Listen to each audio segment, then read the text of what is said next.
ठीक है, तो ये हमारे पास लेंस मेकर फॉर्मूला आ गया, 1/f equals to μ2 by μ1 -1 bracket 1/r1 -1/r2। इसको आप ऐसे भी ध्यान रख सकते हो, 1/f इक्वल्स टू μ21, मतलब रिफ्रैक्टिव इंडेक्स ये हमने पढ़ा हुआ ना, μ21 का मतलब μ2 माइनस और μ2 अपॉन μ1 ही होता है। तो ये लिख सकता हूं मैं 1/f equals to μ21 -1 bracket 1/r1 -1/r2। देखो ये फॉर्मूले आपको न्यूमेरिकल्स के लिए याद रखने पड़ेंगे। तो इनको याद करने का सबसे अच्छा तरीका क्या है कि जब चैप्टर की थ्योरी कंप्लीट हो जाएगी, लास्ट में जितने भी फॉर्मूलाए हैं उनको आप क्या करना, अच्छे ढंग से लिख लेना वो फॉर्मूले, ठीक है। और फॉर्मूले रिवाइज करते जाओगे न्यूमेरिकल्स के थ्रू। जब न्यूमेरिकल्स करोगे बार बार वो फॉर्मूले देखोगे तो अपने आप ही वो याद हो जाएंगे। एक बार याद हो गए, महीने बाद भूल गए सपोज, फिर क्या करोगे, अपने नोट्स खोलोगे, फाइनल पेज निकालोगे, सारे फॉर्मूले 2 मिनट में रिवाइज सारे याद आ जाएंगे, ठीक है।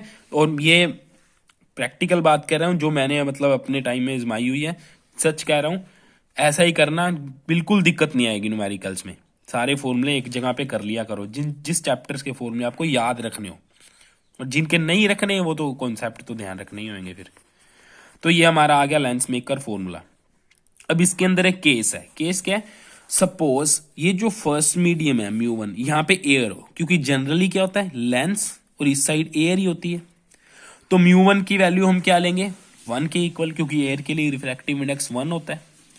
तो हमारा फॉर्मूला क्या बन जाएगा, 1/f इक्वल्स टू μ/1, मतलब लेंस का मटेरियल मैंने मान लिया म्यू है और μ1 की वैल्यू क्या होगी 1, तो μ/1 म्यू ही हो जाएगा।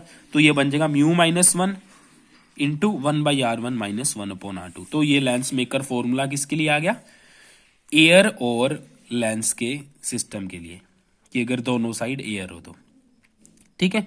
तो ये हमारा आ गया लेंस मेकर फॉर्मूला। अब लेंस फॉर्मूला भी एक झटके में आप निकाल सकते हो। आप क्या करो, equation number B and equation number A को कंपेयर करो। दोनों की राइट हैंड साइड इक्वल है, राइट हैंड साइड इक्वल है तो लेफ्ट हैंड साइड इक्वल होनी चाहिए। तो इससे क्या आ जाएगा, 1/f equals to 1/v minus 1/u, which is lens formula. 1/f equals to 1/v minus 1/u। तो ये हमारा lens maker formula and lens formula complete हो गया। अब एक बात इसमें ध्यान रखने की है कि देखो, हमने जब मिरर पढ़ा 10th क्लास में, अब तो नहीं पढ़ा, हट गया, उसमें हमने एक बात सीखी होती है। हम क्या कहते हैं, radius of curvature focal length की जस्ट डबल होती है। लेकिन वो वाली बात सिर्फ मिरर के लिए ही एप्लीकेबल है। लेंस में कोई भी जरूरी नहीं है कि फोकल लेंथ का डबल रेडियस ऑफ कर्वेचर के इक्वल यही। ऐसा भी हो सकता है कि radius of curvature and focus equal हो, और ऐसा भी हो सकता है कि radius of curvature focal length की डबल हो, ट्रिपल हो, हाफ हो, 1.5 गुनी हो, कुछ भी हो सकता है। तो एग्जैक्ट डबल हो वो सिर्फ मिरर के लिए है, लेंस के लिए नहीं।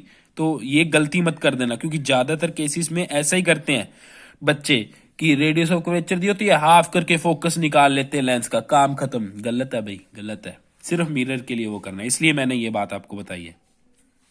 अब कॉन्सेप्चुअल क्वेश्चन बहुत बार आया है सीबीएसई में आपके, कि अगर मैं लेंस को एयर से उठा के वाटर में ले जाऊं तो उसकी फोकल लेंथ पे क्या इफेक्ट पड़ेगा। ज्यादातर बच्चे क्या करते हैं, अरे लेंस तो वही है ना, सरफेस तो वही है ना, फोकल लेंथ चेंज नहीं होगी। गलत हो गए भाई, आप गलत हो गए। वहां पे फोकल लेंथ बढ़ेगी, फोकल लेंथ बढ़ेगी। फॉर्मूले से भी देख सकते हो, थ्योरी से भी देख सकते हो। फॉर्मूले से कैसे, जब चारों तरफ एयर थी तो μ1 की वैल्यू क्या आएगी 1, लेकिन अगर मैं लेंस को उठा के पानी में ले गया तो μ1 की वैल्यू क्या आ जाएगी 1.33। मतलब डिवाइड वाली वैल्यू बढ़ गई। अगर डिवाइड वाली वैल्यू बढ़ गई तो ये पूरी वैल्यू घट जाएगी, यानी कि 1/f की वैल्यू घट जाएगी। अगर 1/f की वैल्यू घट जाएगी तो f की वैल्यू तो बढ़ेगी ना, क्योंकि रेसिप्रोकल में आ रहा है।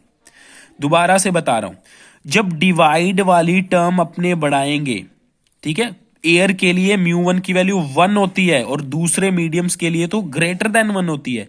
तो जब हम एयर से उठा के लेंस को लेके जाएंगे मीडियम में तो μ1 की वैल्यू ग्रेटर देन 1 हो जाएगी। तो इसका मतलब डिवाइड वाली जो डिनोमिनेटर उसकी वैल्यू बढ़ेगी। अगर डिनोमिनेटर की वैल्यू बढ़ेगी तो ये पूरी जो टर्म है, ये पूरी टर्म घटेगी, 1/f घटेगा।